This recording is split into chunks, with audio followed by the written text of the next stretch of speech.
It's now time for our relationship segment. And, in this world, whether you like it or not, you find yourself in one form of relationship or the other. Today, we are going to discuss long-distance relationship, basically. And I know there are a lot of people who fall within this category. And it comes with all its complications. It comes with all its issues. And just think about it. But we have someone who will walk us through what to do when you find yourself in such a situation. If you have questions, if you have comments, if you have something bothering you, if you're in a long-distance relationship and you also want to let us know what your scenario is or what your situation is, kindly send it on to 0550-585832. But before I introduce my guest to you this morning, let's take a look at the scenario. My wife and I got married a month ago. We couldn't even enjoy our honeymoon fully because she had to travel abroad on the basis of work. We decided to spend 2 weeks outside Accra to enjoy our honeymoon, but we had to return to Accra shortly afterwards. What makes it worse is the fact that she'll be spending 2 solid years abroad. I'm not against her progress in life or anything of the sort, but the mere fact that we just got married and she has to leave me on my own for such a long time worries me. People have been telling me it's not advisable for my wife and I to be so far apart from each other when our marriage is so young. We've been waiting for this honeymoon for a long time, and now it has to be cut short abruptly.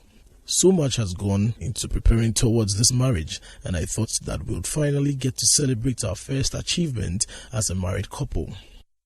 I don't know how I'll keep up for these 2 solid years without her. Please help me. All right, so before we go into that particular scenario, let me introduce my guest to you. I have Emefa Gadze, and she's an executive life coach and founding director of Single Parents Support Network. So happy to have you once again. Thanks for having me here. And happy Independence Day to Thank you. All right. So we had that scenario there, and it appears that it's not something that is out of the norm. It happens quite often, especially with some professions. You get married, you have 1 or 2 days break, and then you have to go to work. That is not a long-distance relationship. But this is a situation where your wife works elsewhere. Maybe you're in Ghana, but she works, say, Kentampo, and you're in Accra, and the marriage is so young. How can such a person actually make the marriage work or come together?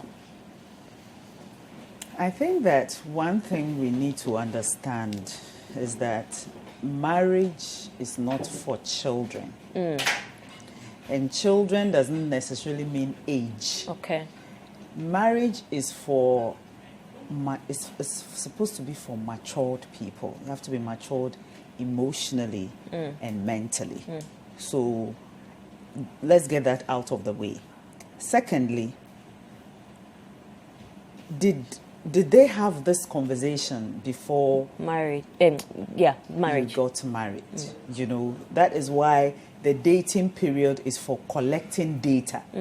It's not for coupling. Okay. But we have turned it upside down. What are our values?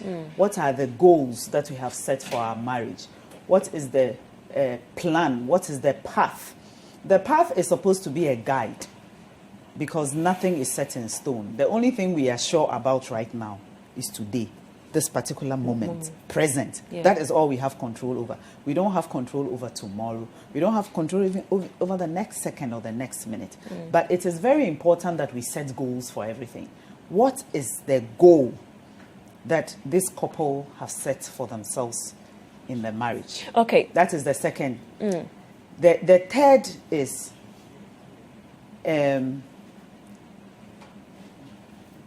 is the person somebody that, so maybe it's part of the goal? Is the person somebody that is worth fighting for? You understand me? Is the person somebody that is worth fighting for the sake of the marriage? Once you have all that is in place, it is very, it becomes very easy to know the decisions to make going forward. because we know that, as you rightly said, economic reasons affect marriage a lot. Jobs are difficult to find. But in marriage, there's an element of faith. Because you don't, immediately you marry the person, you don't even know tomorrow. So it's a step of faith.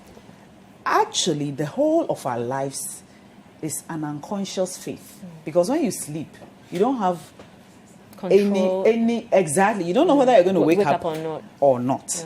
So the two people involved will have to decide. Kintampo and Accra, I think, is a very, as much as it's a delicate issue, it can be managed.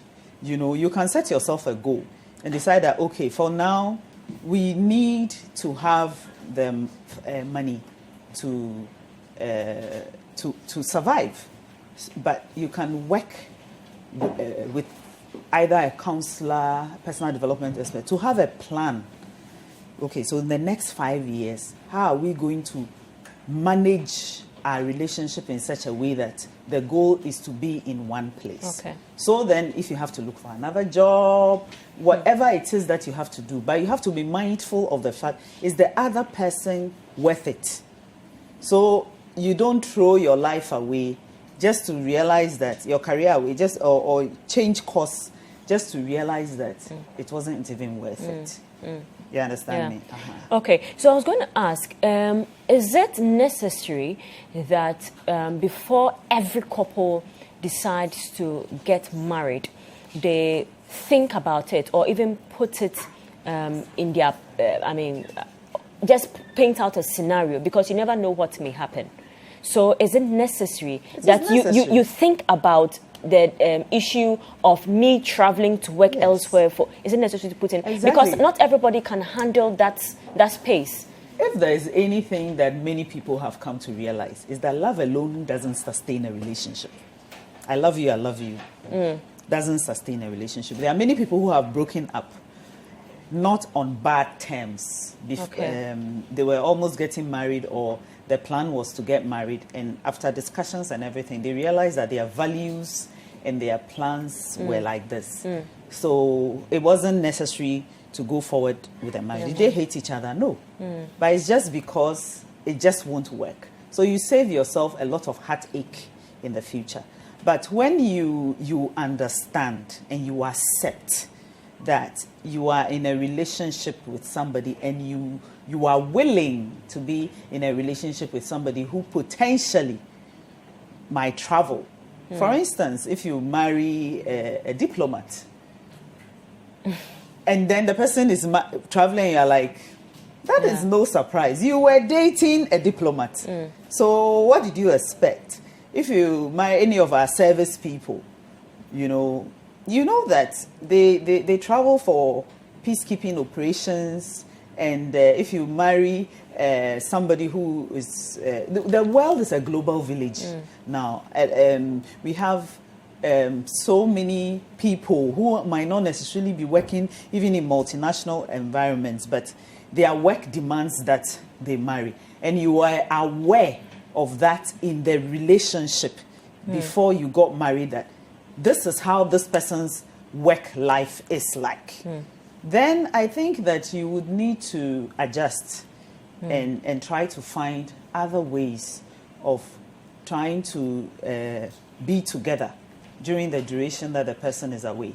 Okay, so how do I, as a young lady, as a young man, try to not feel any form of intimidation or insecurity when I get into such a situation? What can we do to bridge that gap, so I do not feel that the person is too distant? Say the person is outside the country, and we have a lot of scenarios where these things happen. The women marry elsewhere, they find someone else, the men marry elsewhere. How can we bridge that gap so that even though we are far apart, miles apart, our hearts are still connected?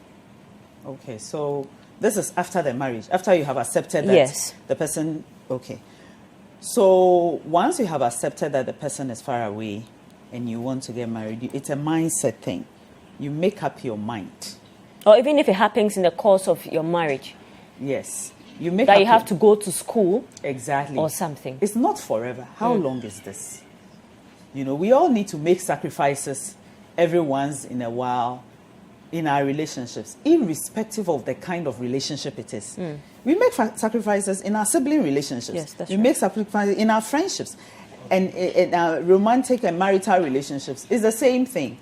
You weigh how it is going to be on the other person, and you look for ways that it works for each relationship, for them to be able to feel like they want how do you call it? The gap is bridged. One of the things that you can do is not be overly concerned about the money you spend trying to be close to each other. So once you are conscious of not being driven by the money and raising and prioritizing your relationship, because if you work in different countries and you need to work, you need to be conscious in making plans to meet quite often. And that will come at a cost to you. Yeah. So you can't be like the normal Ghanaian couple who live in the city and are trying to achieve certain things. If you try to compare yourself to the next couple, you might fall behind in your effort to get close to each other. Another thing is to close. It is your relationship. It is not other people's relationship. And that is one thing that people should be very, very careful of, because I've had stories from people who were very supportive of their spouses to travel abroad. And sometimes they go into places that they thought they would get support, and they are rather questioned, why did you let her go back to school? It's not good for you, and all that.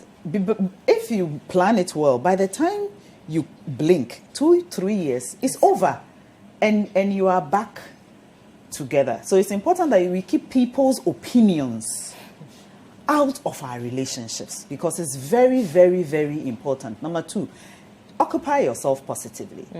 Try to find a hobby. If there's something, give volunteer during that time. There's so much that you can do. Okay, but you see, time. there are people who have different form of love languages. There are people who want their partner close to them. I mean, together, so that they can always, how do you call it? That is how the person feels he or she is loved, by having his or her spouse or her partner together, whether you are married or otherwise. So if the person is not there and I decide to get someone else who can fill in that gap, maybe by the time I come, it distorts the relationship a bit. That distance, it distorts the way you speak your love language. Okay, so I get what you mean, and I think many people fall in that category.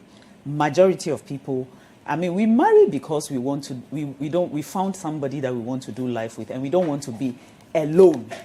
Is that not it? Yes. Okay, great. But life is not perfect. So does it mean that when you marry and your spouse travels, then you break up, and then you go with somebody, and then that person too, you don't know what will happen, and the person travels, then is that how we are going to live our lives? That is why marriage is not for children. Maturity means that your feelings don't drive you. Your goals drive you. Your goals give you focus. What do you want in that marriage? Is that person a great person? Is that person worth fighting for? Okay. So then you work on yourself in such a way. You look for people, you look for mentors. There are people who have done this and have had successful marriages. This is not like something that is impossible. That you have to have self-control. You know, there are people who get married, don't travel anywhere, and that their spouse is sick. What about that? All kinds of weird things happen in marriage. Your spouse can just get sick. You know, I read a story where I think they got married in 6 months. The woman became a paraplegic. The woman was not like that when they got married. You know, that is why marriage is for those who are willing to go through it, both the good times and this is 6 months. And this woman became a paraplegic after 6 months of marriage. And you're supposed to do forever with her. Okay. All right. So finally, those who are not married find themselves in long-distance relationships and are struggling to actually sustain that relationship. What can they do? I think that those who are not married are in a very good space to choose what kind of marriage they want. If you are already struggling so much in a long-distance relationship, why are you there? You understand me? Why? What is your why? You love the person. Love alone does not sustain. We've just established it. Love alone does not sustain a relationship. It doesn't make sense to be in a relationship and be cheating at the same time. You understand me? So if it doesn't work for you, it doesn't work for you. We don't need to do things that don't work for us long term because of other benefits that we think we are getting. If you think that you will not be able to thrive in that kind of relationship, I don't think you should venture into it. All right. Many thanks for being with us here. That is how we'll have to end the relationship segment. Emefa Gadze is an executive life coach and a founding director of Single Parents Support Network. You can find her on Facebook. If you have any questions with regards to what we just discussed, you can ask her. We hope you've enjoyed the show. Make sure you subscribe, like, comment, and share with your friends. This is Breakfast Daily on Citi TV. Join the Breakfast Daily team Monday through Fridays from 7:30 a.m. to 10. Join us for breakfast daily, only on Citi TV.